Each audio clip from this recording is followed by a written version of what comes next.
Hi there guys, Rick here and welcome to another Q&A session. I have to say I'm absolutely loving doing this.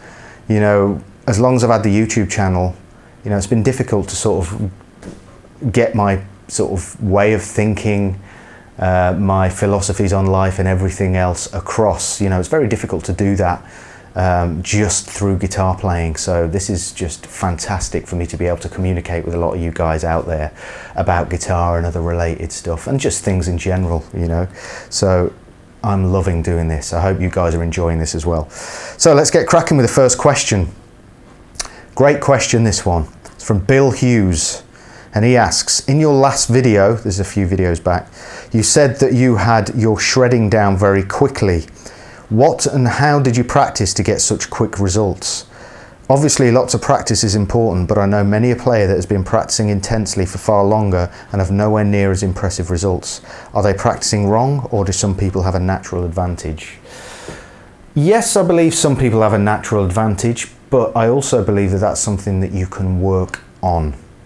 Your approach to practicing and how you practice. You know, understanding how to practice is one of the most important elements of being a musician. If you want to progress quickly, that is. Couple of things. The first thing for me, which I realized way early on, was self-awareness. I think practice is far looser term, and I think a more accurate term is self-awareness. And what that involves is being completely aware of everything as you're playing, as you're practicing.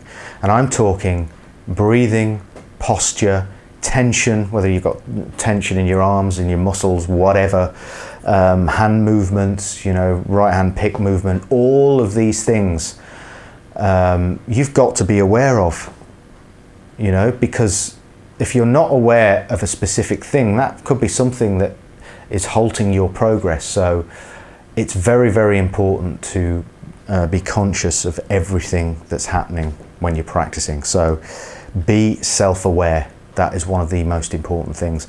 The other thing is being good at problem solving. I realized as well that I was quite good at problem solving, and I basically boiled it down to, you know, when I was playing, you know, whether it be a sequence or, you know, a lick or whatever, or scales or arpeggios, I'd realised that I had to attack it in a certain way when I came across a problem. And there was like 3 rules that I followed. The first was realising that a problem existed. This is really important, because if you don't, you're never going to be able to deal with it if you don't know it's there. Number 2, realising what the problem is. You've got to figure out where the problem is. What is the problem? Number 3, find a solution to that problem. So you've got to answer yes to all of those 3. You've got to have a tick by those 3. If you haven't got a tick by one of them, it's not complete. So you've got to make sure that you can say yes to each one. So that was what I used to make sure that I practiced efficiently. So anytime that I was playing a scale and I had a problem area, I'd figure out, well, I'd realise that there was a problem straight away. I'd figure out where the problem was, and I'd figure out a solution to that problem. I got pretty decent at that, you know, problem solving, and I think that's where a lot of my progress came from. And I believe if you approach it in the right way, I believe anybody can do it. And I think there is an element of natural ability, of course, but I do believe that if you approach practicing in the correct way, well, not the correct way, an efficient way, you'll get a lot of results. So hopefully that's answered your question. Let's move on to the next question. And this is from a fantastic guitar player. I've just seen his profile picture, that's why I'm laughing at the moment. And he's a great guitar player, Steve Hubbard. Got a lot of respect for this guy. Amazing guitar player. He's got great legato skill, great feel, great vibrato. So I've left a link in the description box below. Check it out. The guy trains hard. He does BJJ as well.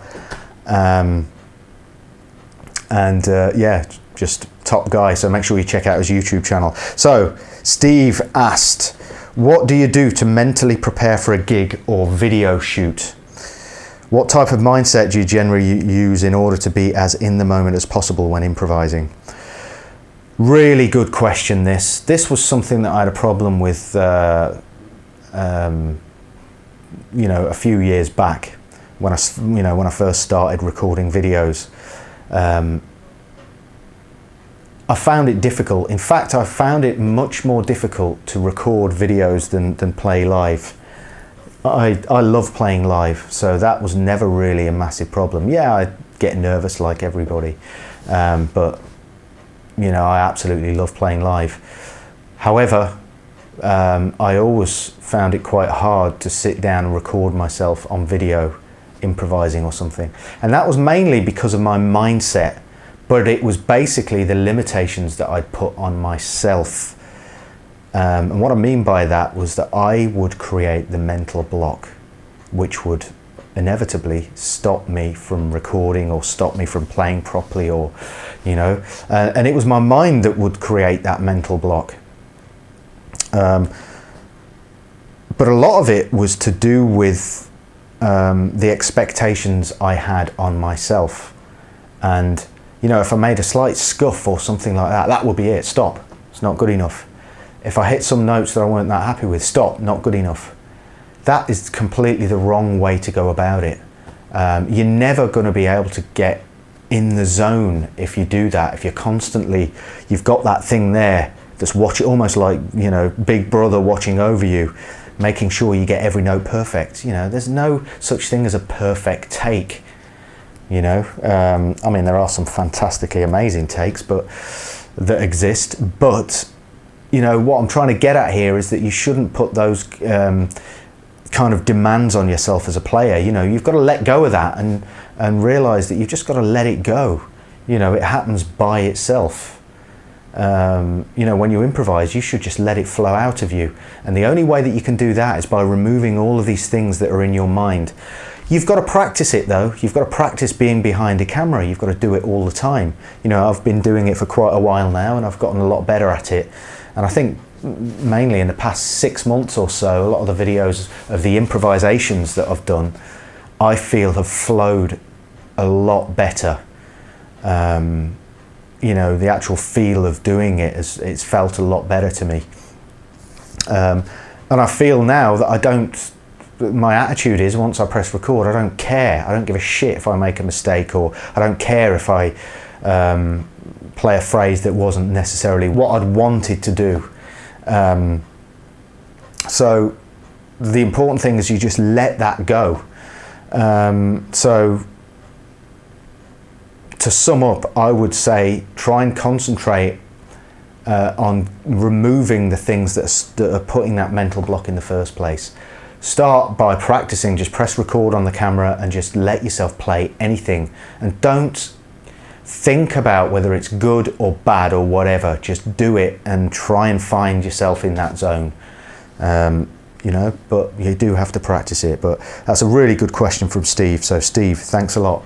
Let me check how much time we got left. All right, I only got time for one more question. So let me be quick here. I need to go onto my personal page here because the guy posted it on there. Make sure, if you can, you post the questions on my Facebook fan page, because if it's all in one place, it's a lot easier to get to, and I don't have to blast through it like I'm doing now. So it is Greg Davis. He asks, why is it I never hear of you playing live or in a band? I know you do seminars, etc., but surely you'd like to be out there doing it live regularly and creating with others. Just curious, as it seems many other awesome players are similar. Cheers, and well done for getting ripped, sir. Thanks, mate. I love playing live. Absolutely love it. The reason why I'm not doing it very much at the moment, apart from stuff like clinics and workshops and everything else, is the time factor. I just do not have the time.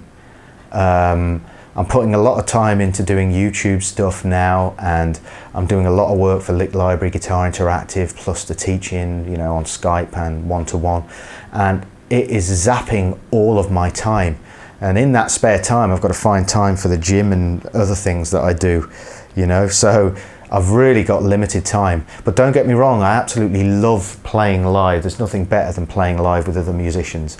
I've done a lot of it in the past, particularly in the 90s. I spent a lot of time playing live, and I'd love to get back to it at some point, but at this moment in time, the work that I'm doing at the moment is dominating that, and it'd be very hard for me to find time for practice and all the rest of it that's involved with being in a band. But who knows what's around the corner. Hopefully that's answered your question. I hope you've enjoyed this session of Q&A. I will catch up with you guys next time for another session. Don't forget to leave your questions on my Facebook fan page. Take care.